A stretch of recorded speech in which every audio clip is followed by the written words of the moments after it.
Hello dear friends, मैं Sumit सामनीकर pyramid maths academy से। और आज से हम कंसेप्ट बूस्टर सीरीज स्टार्ट करने वाले हैं, जिसमें हम जेई के टॉपिक वाइज वीडियोस आपके सामने ला रहे हैं।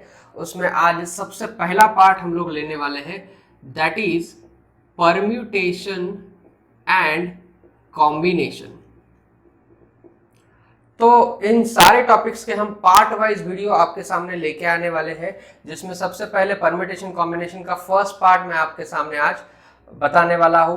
सबसे पहले परम्यूटेशन और कॉम्बिनेशन होता क्या है वो समझ लेते हैं।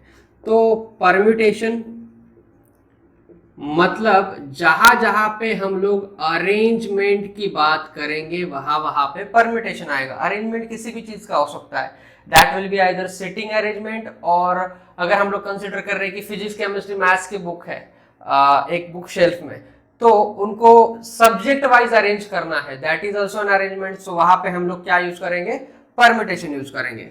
उसके बाद मैं बात करूंगा कॉम्बिनेशन के बारे में। तो कॉम्बिनेशन क्या होता है दोस्तों? कॉम्बिनेशन होता है वहां पे जहां पे सिलेक्शन होता है।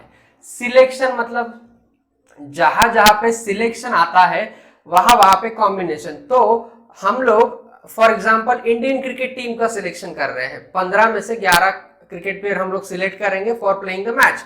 तो वहां पे सिलेक्शन करना पड़ेगा, तो वहां पे कॉम्बिनेशन हम लोग यूज करेंगे। ठीक है, अब यहां पे हम लोग क्या करने वाले हैं, परम्यूटेशन और कॉम्बिनेशन को देखने से पहले कुछ उसका बेसिक पार्ट देखने वाले। तो सबसे पहला लॉजिक आएगा एंड वाला लॉजिक। तो एंड वाला लॉजिक क्या है सबसे पहले समझ लो।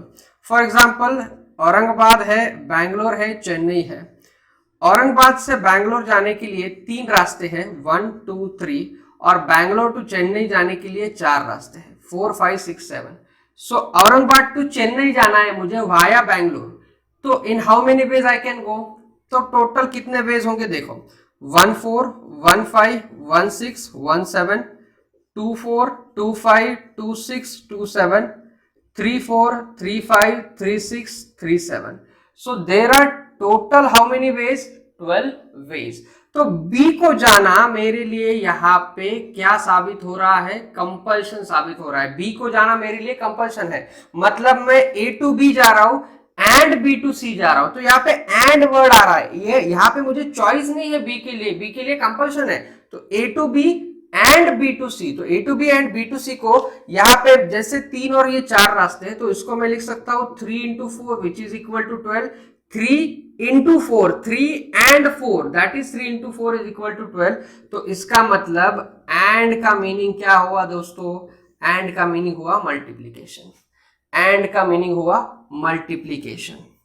अब हम लोग आगे जाते हैं। वैसे ही और का एक लॉजिक होता है।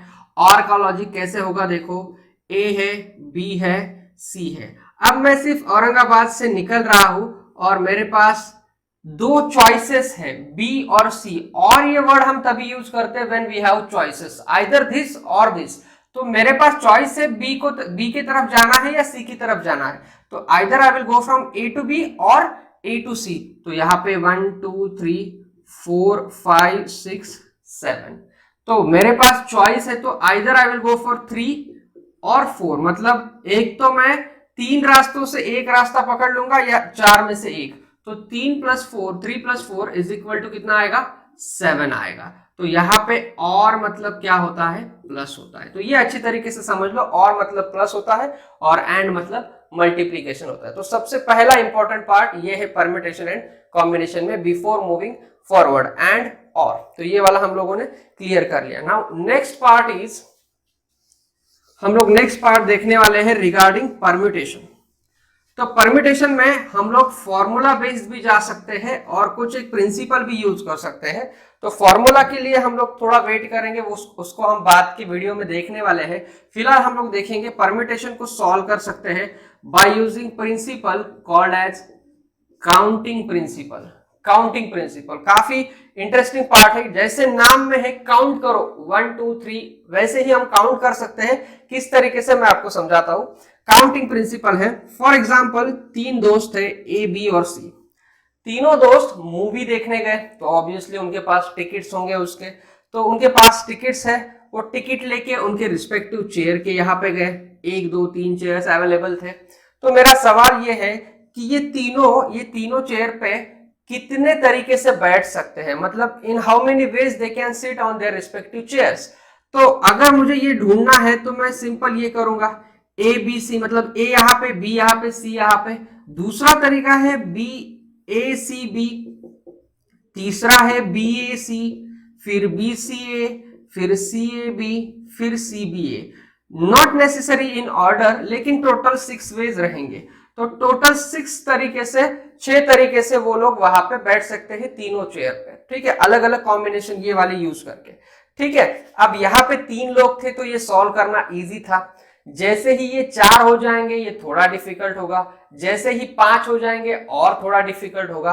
तो इसको टैकल कैसे करेंगे, देखो, जैसे ही ये तीनों लोग 3 चेयर की तरफ गए, मैं ऐसा लॉजिक लगाता हूं कि पहली चेयर पे 3 में से एक कोई भी बैठ रहा है, पहली चेयर पे 3 में से एक कोई भी बैठ रहा है, दूसरी चेयर पे 2 में से एक कोई भी बैठ रहा है, 3 में से एक, 2 में से एक, और बची हुई चेयर पे 1 में से एक। तो यहाँ पे ऑब्वियसली इंटू का साइन आएगा, क्यों इंटू का साइन आएगा, देखो 3 इंटू 2 इंटू 1 ये होता है 6। तो पहला पहली चेयर पे बैठ रहा है, दूसरा दूसरी चेयर पे, तो वो उसके लिए वो चॉइस नहीं है, उसके लिए वो क्या है, कंपल्सन है। तो 3 इंटू 2 इंटू 1 आएगा विच इज इक्वल टू 6। तो इसी को हम कहते हैं फैक्टोरियल। दिस इज 3 फैक्टोरियल, मतलब किसी भी नंबर को 1 तक लेके जाना एक एक से कम करके और उनका मल्टीप्लीकेशन करना is equivalent to its factorial. So this is equal to 3 factorial. तो ये 3 फैक्टोरियल हो गया। वैसे ही 4 लोग गए तो क्या आएगा, 4 into 3 into 2 into 1 which is equal to 4 factorial calculated to 24 आ रहा है। तो इसी को हम लोग क्या कहते हैं, फैक्टोरियल कहते हैं। And factorial is denoted by this is same as like our exclamatory mark, so this is factorial sign। तो फैक्टोरियल मतलब नंबर को एक एक से कम करो, 1 तक लेके आओ और उन सारे नंबर का मल्टीप्लीकेशन करो, that will be the factorial of a number. तो वो फैक्टोरियल आ जाएगा। तो कुछ फैक्टोरियल मैं बताता हूं यहाँ पे क्या आते हैं।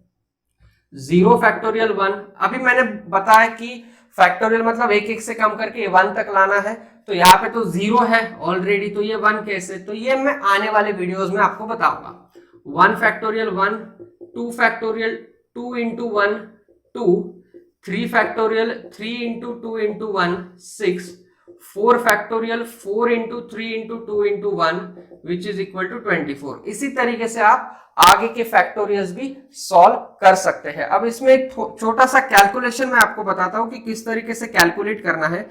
फॉर एग्जांपल, अगर आपको आया 8 फैक्टोरियल डिवाइडेड बाय 5 फैक्टोरियल, तो 8 फैक्टोरियल क्या होता है दोस्तों, 8 into 7 into 6 into 5 4 3 2 1 which is equal to what, which is equal to 5 factorial divided by again 5 factorial. तो ये और ये वाला कैंसिल हो जाएगा। So the answer will be 8 into 7 into 6 only which is equal to something 56 into 6 which is equal to 336 ये आपका answer रहेगा। तो फैक्टोरियल की कैलकुलेशन इस तरीके से आप कर सकते हो। तो ये रहा फैक्टोरियल वाला पार्ट। हमने इसके पहले एंड और का लॉजिक देखा, वो आपको अच्छे तरीके से याद रखना है। और ये फैक्टोरियल वाला पार्ट जिसको आगे काफी जगह पे यूज हम लोग करने वाले हैं। तो ये वाला पार्ट काफी इंपॉर्टेंट है। तो इस वीडियो में हम इतना ही पार्ट देखने वाले हैं, अगला पार्ट हम नेक्स्ट वीडियो में देखेंगे। तब तक आप पिरामिड मैथ्स एकेडमी के यूट्यूब चैनल को सब्सक्राइब कीजिए और बेल आइकन दबाइए ताकि आपको अगली नोटिफिकेशन मिल जाए। Thank you very much.